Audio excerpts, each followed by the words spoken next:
আসসালামু আলাইকুম। আজ আমরা দেখব পাইথনের ডেটা টাইপস। পাইথনের ক্ষেত্রে আমরা অনেক ধরনের ডেটা ব্যবহার করি এবং ডেটাগুলোর টাইপও আলাদা আলাদা হয়। আজ আমরা ডেটা টাইপের কনসেপ্ট গুলো নিয়ে আলোচনা করব এবং কিছু সংখ্যক ডেটা টাইপ আমরা শিখব, কেমন করে এগুলো কাজ করে এবং কিভাবে আমরা আইডেন্টিফাই করব কোন ডেটা কোন টাইপে পড়ছে।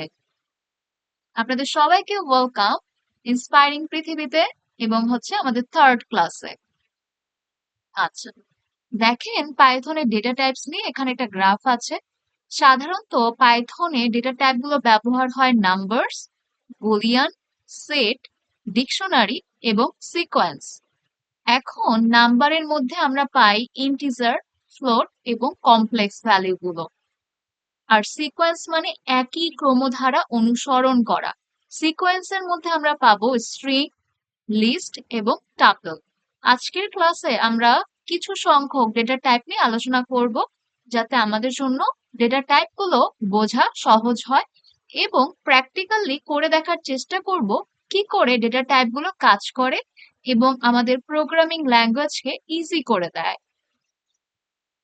আচ্ছা, হোয়াট আর ডেটা টাইপস, কেন আমরা ডেটা টাইপ ইউজ করি আর ডেটা টাইপস কি? Every value in Python has a type. প্রত্যেকটা ভ্যালু যেগুলো পাইথনে ব্যবহার হয় তার টাইপ থাকে। Data types define the kind of value A variable can store and how it behaves in operations. একটা data type আসলে ডিফাইন করে যে ভ্যারিয়েবলের মধ্যে কোন ধরনের ডেটা আসলে স্টোর হচ্ছে এবং তার অপারেশনটা কেমন হবে। আমাদের রিকোয়ারমেন্ট অনুযায়ী আমরা ডেটা টাইপ গুলো সিলেক্ট করব এবং ভ্যারিয়েবলের মধ্যে অ্যাসাইন করব অথবা রাখবো। Understanding different data types helps to store, process and manipulate information efficiently. এখন আমরা যখন ডিফারেন্ট টাইপের ডেটা টাইপ গুলো বুঝতে পারবো, আমরা খুব সহজেই ভালো করে স্টোর করতে পারবো, প্রক্রিয়াকরণ বা প্রসেস করতে পারবো, আমাদের ডেটাগুলোকে আমরা ম্যানিপুলেট করতে পারবো আমাদের রিকোয়ারমেন্ট অনুযায়ী, যেটা হবে খুব এফিশিয়েন্টলি।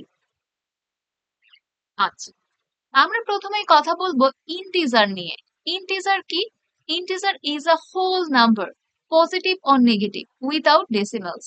আমরা যখন কোনো দশমিক সংখ্যা অথবা পয়েন্ট ভ্যালু ব্যবহার করি না, এছাড়া যত পজিটিভ অর নেগেটিভ নাম্বারস আছে সব গিয়ে ইন্টিজারের মধ্যে পড়ছে। ইন্টিজার একটা বৃহৎ ডেটা নিয়ে কাজ করছে, যেটা পজিটিভ এবং নেগেটিভ নাম্বারস। পাইথনের মধ্যে integer can be any size, limited only by the memory available on your computer. Integer যে কোনো সাইজের হতে পারে, এটার লিমিটেশন আসলে নির্ভর করে আপনার কম্পিউটারের স্টোরেজের উপর। এক্সাম্পল দেখেন, একটা ভ্যারিয়েবল এখানে আমরা তৈরি করেছি এক্স, এক্স ইকুয়াল টু 10, এটা একটা পজিটিভ ইন্টিজার। আবার ওয়াই নামের একটা ভ্যারিয়েবল তৈরি করেছি, সেখানে আমরা নেগেটিভ একটা ইন্টিজার রাখলাম -5।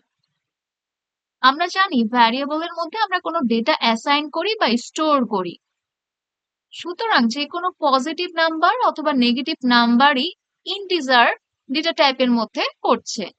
যদি আমরা একটু কোড করে দেখি ইন্টিজার টাইপ, চলেন আমরা পাইচার্ম ব্যবহার করব। আমরা সেকেন্ড ক্লাসে শিখেছি কি করে পাইচার্মটা ইনস্টল করব। প্রথমে আমরা ব্যবহার করছি print। প্রিন্ট ফাংশনের মাধ্যমে আমরা যে কোনো কিছু ডিসপ্লে করতে পারি। এখানে আমি প্যারেনথেসিস দিব, শিফট আর 9 একসাথে প্রেস করলে এই প্যারেনথেসিস অথবা ব্র্যাকেট চলে আসবে। আমি যদি এখানে 56 দেই, এটা একটা ইন্টিজার ডেটা টাইপ। আমি এটাকে কমেন্ট করে লিখে দিতে পারি, এটা integer data type. Integer data type মানে পজিটিভ এবং নেগেটিভ ডেটা। এছাড়া আমরা আরেকটা প্রিন্ট ফাংশনের মধ্যে আরেকটা ডেটা দিতে পারি, যেটা নেগেটিভ 5, 8। তো আমরা দুইটা ডেটাকে প্রিন্ট করতে চাচ্ছি, একটা ইন্টিজার পজিটিভ ডেটা আর একটা নেগেটিভ। তো আমি যদি এই দুটোকে রান করে দেই, সেক্ষেত্রে আমরা নিচের দিকে দেখতে পারবো যে এই দুইটা আসলে প্রিন্ট হচ্ছে, ডিসপ্লে হচ্ছে। আমরা এখানে কোনো ভ্যারিয়েবল ব্যবহার করিনি, শুধুমাত্র প্রিন্ট করে দিয়েছি। ইন্টিজারের ক্ষেত্রে আমাদের কখনো কোটেশন ব্যবহার করতে হয় না, নাম্বারস এর ক্ষেত্রে আমরা কোটেশন ব্যবহার করি না। আচ্ছা, এবার আমরা চলে যাই পরের স্লাইডে। আচ্ছা, এখন আমরা দেখব floats. Floats represent numbers with a decimal point. যখন আমরা ডেসিমাল নাম্বার নিয়ে কাজ করব, মানে পয়েন্ট ভ্যালু যার সাথে পয়েন্ট থাকবে, সেগুলোই হচ্ছে float data type, useful for representing more precise value like measurements or fractions. আমরা খুব সহজেই ফ্র্যাকশনস গুলো রিপ্রেজেন্ট করতে পারি। যেমন আমাদের মধ্যে অনেক বেশি ব্যবহৃত হয় পাই এর মান 3.1416, কখনো 15, এটার ভ্যালুটা আসলে অনেক বড়, চলতে থাকে। এরপর টেম্পারেচার -4.5 এ চলে এলো, এটাও নেগেটিভলি হতে পারে। তো ফ্র্যাকশন ভ্যালু অথবা ডেসিমেল পয়েন্ট গুলোকে আমরা বলি float data types. Floats can be sometimes have rounding issues because of the way computers handle decimals. অনেক সময় ফ্লোটস এর ক্ষেত্রে যখন 4.5 এর উপরে হয়ে যায়, তখন একটা রাউন্ডের বিষয় আছে, যেটা হচ্ছে আমরা পরবর্তী ক্লাসে যখন আমরা ফ্লোট নিয়ে পড়াশোনা করব তখন আলোচনা করব। আপাতত ফান্ডামেন্টাল হিসেবে জেনে রাখি, যেসব ভ্যালুতে পয়েন্ট থাকবে, ডেসিমেল নাম্বার থাকবে, ফ্র্যাকশন থাকবে, সেটাই হচ্ছে আমাদের float data type. Float data type হতে পারে পজিটিভ, হতে পারে নেগেটিভ। কিন্তু ডেসিমেল ছাড়া যেসব ভ্যালু গুলো আছে, নেগেটিভ এবং পজিটিভ, ওগুলো হচ্ছে ইন্টিজার ডেটা টাইপ।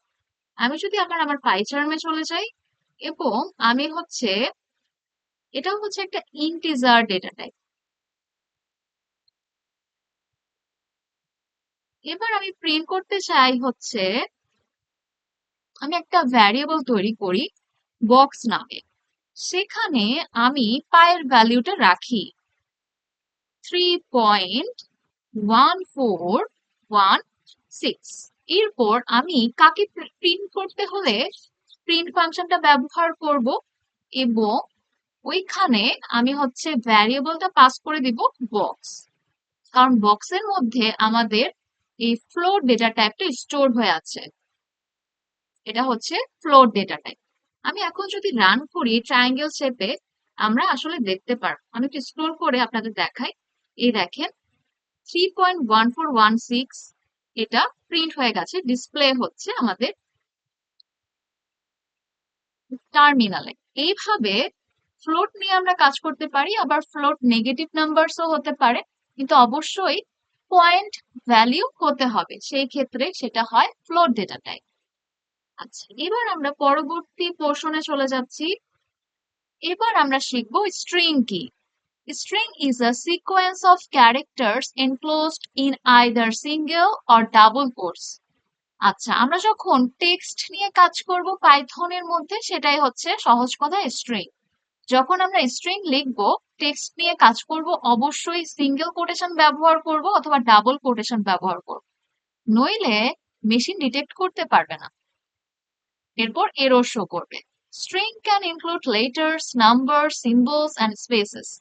তো স্ট্রিং এর মধ্যে আমরা লেটার্স রাখতে পারি, নাম্বারস রাখতে পারি, সিম্বলস রাখতে পারি, স্পেসেস রাখতে পারি। এক্সাম্পল হিসেবে নিচে আছে hello world, Python is fun. String are used to store text-based data and can be manipulated through slicing, indexing and built-in functions. String সাধারণত টেক্সট বেসড ডেটাগুলোকে স্টোর করে রাখে, এবং স্লাইসিং এর মাধ্যমে, ইন্ডেক্সিং এর মাধ্যমে, বিল্ট ইন ফাংশন গুলোর মাধ্যমে আমরা স্ট্রিং কে ম্যানিপুলেট করতে পারি অথবা পরিবর্তনও করতে পারি। আমি যদি এখন আমাদের আইডিই তে চলে যাই, আমরা এখন একটা স্ট্রিং তৈরি, একটা নেম নামের ভ্যারিয়েবল তৈরি করছি, যেখানে আমি রাখছি হচ্ছে পাইথন। পাইথনকে আমি রেখে দিলাম, এটা হচ্ছে, আচ্ছা এটাকে আমি THON, পাইথনকে রাখলাম, এটা হচ্ছে string data type, STRING, string data type. এটার সাথে আপনারা নাম্বার, সিম্বল সবকিছু দিতে পারেন। যেমন আমি এখানে যদি ডট ডট ব্যবহার করি, এটাও আসলে প্রিন্ট হবে। এখন প্রিন্ট করার জন্য আমি কি করব, প্রিন্ট ফাংশন ব্যবহার করব, এবং যে ভ্যারিয়েবলের মধ্যে আমি স্ট্রিংটা রেখেছি, সেই ভ্যারিয়েবলটা পাস করে দিব প্যারামিটার হিসেবে, কারণ নেমের মধ্যে এটা স্টোর আছে। এখন আমি যদি রান করি আর স্ক্রল করি, দেখবেন যে আমাদের পাইথন সেটা হচ্ছে রান করেছে এবং এটা ডিসপ্লে হচ্ছে। এইভাবে কোনো টেক্সট জাতীয় ডেটা আমরা হচ্ছে স্ট্রিং হিসেবে রাখি। কখনো আমরা নাম্বারও রাখতে পারি, সিম্বল রাখতে পারি, একসাথেও রাখতে পারি। যেমন হচ্ছে আমি যদি পাইথন 1 2 3 4 রাখি, তাও হচ্ছে এটাকে স্ট্রিং হিসেবেই ও ডিটেক্ট করবে। আচ্ছা, এখন যদি আমি স্ক্রল করি, দেখেন পাইথন 1 2 3 4 এটা হচ্ছে প্রিন্ট হয়ে গেল। এবার আমরা চলে যাচ্ছি আমাদের পরবর্তী স্টেপে। আচ্ছা, এরপর আরেকটা ডেটা টাইপ যেটা হচ্ছে Boolean. Boolean represent one of two values, true or false. Boolean সবসময় রিটার্ন করে ট্রু অথবা ফলস, সত্য অথবা মিথ্যা। Booleans are essential for decision making in programs. আমরা যখন ডিসিশন মেকিং করতে যাব, সিদ্ধান্ত নিতে যাব, তখন হচ্ছে বুলিয়ান আমাদের সাহায্য করে। এক্সাম্পল, যখন আমরা ইফ এলস স্টেটমেন্ট নিয়ে পড়বো, যখন আমরা কোনো কিছু রিটার্ন করতে চাই তখন আমরা ট্রু অথবা ফলস হিসেবে রিটার্ন করতে পারি। যখন আমরা গেমে লুপ তৈরি করব তখনও ট্রু ফলস হিসেবে ইনিশিয়েট করতে পারি। তো এটা আমাদের জন্য খুব গুরুত্বপূর্ণ একটা ডেটা টাইপ। যেমন এক্সাম্পল হিসেবে বলা হয়েছে আজ হচ্ছে বৃষ্টি হচ্ছে, এটা হচ্ছে ট্রু একটা স্টেটমেন্ট। হ্যাজ পাস্ট, এটা একটা ফলস স্টেটমেন্ট, এটা মিথ্যে কথা, তখন হচ্ছে ফলস রিটার্ন হবে। Boolean's expression evaluate condition and return either true or false. Boolean expression হচ্ছে ইভালুয়েট করে কন্ডিশন গুলোকে এবং সেই অনুযায়ী ট্রু অথবা ফলস রিটার্ন করে। যদি সত্য হয় সেক্ষেত্রে ট্রু রিটার্ন করবে, যদি মিথ্যা হয় তখন ফলস রিটার্ন করবে। আমরা একটু দেখি আমাদের পাই চার্মে গিয়ে। আচ্ছা, আমি এখানে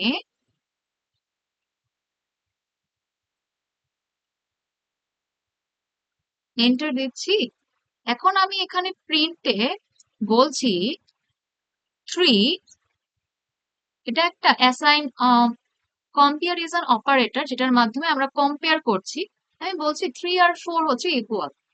এটা তো সত্য না, তাহলে আমাকে এখানে জানাবে এটা কি সত্য না মিথ্যা একটা স্টেটমেন্ট। ও আমাকে রিটার্ন করবে বুলিয়ান।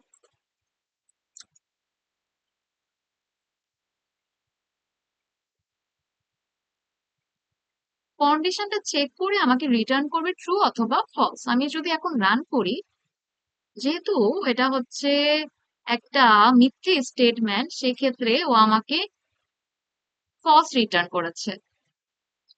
যদি আমি এখানে